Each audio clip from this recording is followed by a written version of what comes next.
آپ اس شخص کے بارے میں جانتے ہیں جو آج سے ہزاروں سال پہلے پیدا ہوا لیکن آج بھی ہمارے درمیان زندہ ہے۔ یہ شخص مختلف موقعوں پر ہمارے سامنے آتا ہے اور ہمیں راہ دکھاتا ہے۔ یہ ویڈیو دنیا کے سب سے پراسرار شخص کے متعلق ہے جن کے بارے میں ہر دور کے لوگ ہمیشہ تلاش میں رہے، جن کا نام خضر علیہ السلام ہے۔ حضرت خضر علیہ السلام کو ہمیشہ زندہ رہنے کی قوت کیسے ملی، اس کے متعلق مختلف واقعات ملتے ہیں۔ تاریخ دمشق میں لکھا ہے کہ جب حضرت آدم علیہ السلام کی وفات کا وقت آیا تو آپ نے اپنے تمام لڑکوں کو جمع کر کے فرمایا، اے میرے بیٹو، بے شک اللہ تعالیٰ زمین والوں پر ایک بڑا عذاب نازل فرمانے والا ہے، تو میرے وفات کے بعد میرے جسم کو غار میں رکھ دینا، یہاں تک کہ سکون پا جاؤ تو میرے جسم کو ملک شام میں دفن کر دینا۔ لہٰذا آپ کے وفات کے بعد حضرت آدم کا جسم مبارک آپ کے بیٹوں کے پاس رہا۔ جب اللہ نے حضرت نوح علیہ السلام کو مبعوث فرمایا تو انہوں نے حضرت آدم کی جسم کو اپنے پاس رکھا۔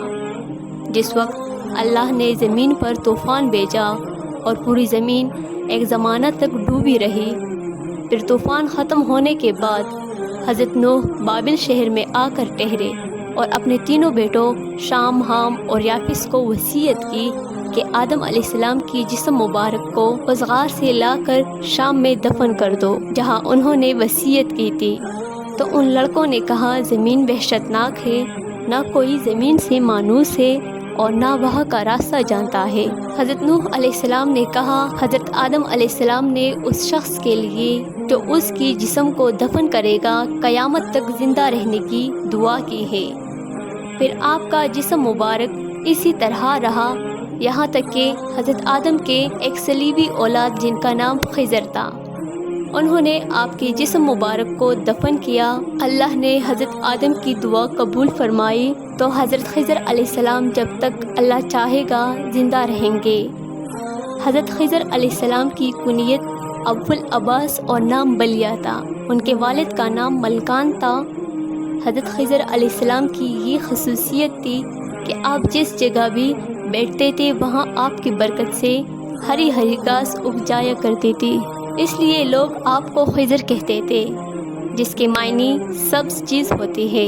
ایک روایت کے مطابق آپ حضرت ذوالقرنین کے خالازاد بھائی تھے۔ حضرت ذوالقرنین اللہ کے نیک بادشاہ تھے جنہیں اللہ نے زمین کے بڑے حصے پر حکومت عطا فرمائی تھی۔ حضرت خضر حضرت ذوالقرنین کے وزیر تھے۔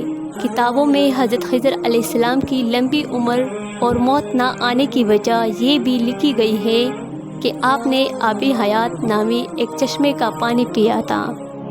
آب حیات کے بارے میں یہ بیان کی جاتی ہے کہ جو اسے پیے گا یا اس میں غسل کرے گا اسے کبھی موت نہ آئے گی۔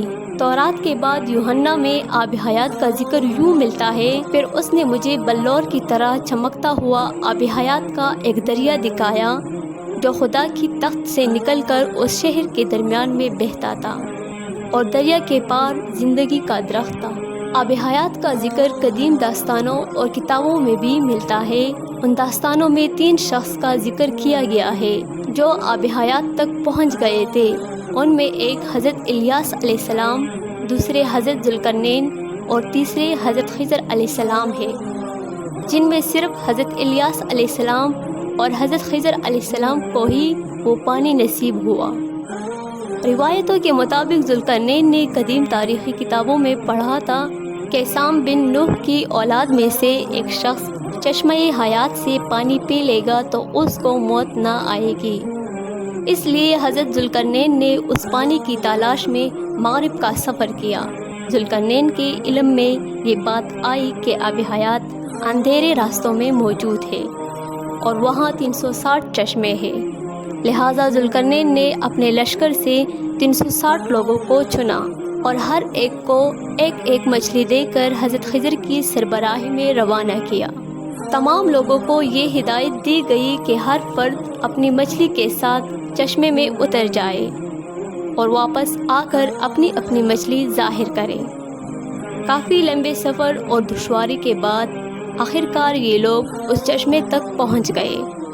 جب واپس آئے تو ذوالقرنین نے کہا کہ سب اپنی مچھلیاں جمع کروا دیں، لہٰذا سب نے اپنی مچھلی ان کے سامنے پیش کر دی سوائے حضرت خضر علیہ السلام کے۔ ذوالقرنین نے دریافت کیا تو انہوں نے بتایا کہ میں جب چشمے میں اترا تو مچھلی میرے ہاتھ سے نکل کر پانی میں چلی گئی۔ میں نے غوطہ لگا کر اسے پکڑنے کی بہت کوشش کی مگر ناکام رہا۔ ذوالقرنین نے کہا وہ پانی آپ کے مقدر میں تھا، آب حیات میں غوطہ لگانے اور اس مقدس پانی پینے کی برکت سے حضرت خضر علیہ السلام ہمیشہ زندہ رہیں گے اور آپ کو کبھی موت نہ آئے گی۔ حضرت موسیٰ علیہ السلام سے بھی حضرت خضر کی ملاقات کا ذکر قرآن پاک میں ملتا ہے، جس کے مطابق حضرت خضر کو ایک الہامی علم عطا کی گئی تھی جسے علم لدنی کہتے ہیں۔ اس علم کو سیکھنے کے لیے حضرت موسیٰ حضرت خضر کی خدمت میں حاضر ہوتے ہیں اور ان سے درخواست کرتے ہیں کہ اللہ نے انہیں جو علم عطا کیا ہے وہ انہیں بھی سکھا دے، لیکن حضرت موسیٰ کی جلد بازی اور صبر نہ کرنے کی وجہ سے حضرت خضر علیہ السلام وہ علم مکمل طور پر وہ انہیں نہیں سکھا پاتے۔ بعض علماء نے اس واقعے کو دلیل بنا کر حضرت خضر کو نبی قرار دیا ہے، کیونکہ ایک پیغمبر کو ایک عام بندہ کوئی علم نہیں سکھا سکتا۔ حضرت خضر علیہ السلام کو جو علم لدنی عطا کی گئی تھی، اس کے ذریعہ آپ مشکل میں پھنسے لوگوں کی مدد فرماتے ہیں اور گمراہوں کی رہنمائی کرتے ہیں۔ لوگوں میں یہ بھی مشہور ہے کہ آپ راستہ بھٹک جانے والوں کو راہ دکھاتا ہے۔ اگر کوئی اللہ کا نیک بندہ مشکل کا شکار ہو کر راستہ بھٹک جاتا ہے تو حضرت خضر علیہ السلام ان کی مدد کرنے عین وقت پر پہنچتے ہیں۔ روایتوں کے مطابق حضرت الیاس کی ذمہ داری سمندر میں لوگوں کی رہنمائی کرنا ہے اور حضرت خضر زمین پر لوگوں کی رہنمائی کرتے ہیں۔ بعض روایتوں کے مطابق حضرت خضر علیہ السلام نے حضرت محمد صلی اللہ علیہ وآلہ وسلم کے ہاتھوں پر بھی بیعت کی ہے اور مدینہ میں آپ صلی اللہ علیہ وآلہ وسلم سے ملاقات کے لیے بھی آیا کرتے تھے۔ اس کے علاوہ عمر بن عبدالعزیز سے بھی حضرت خضر کی ملاقات ثابت ہے۔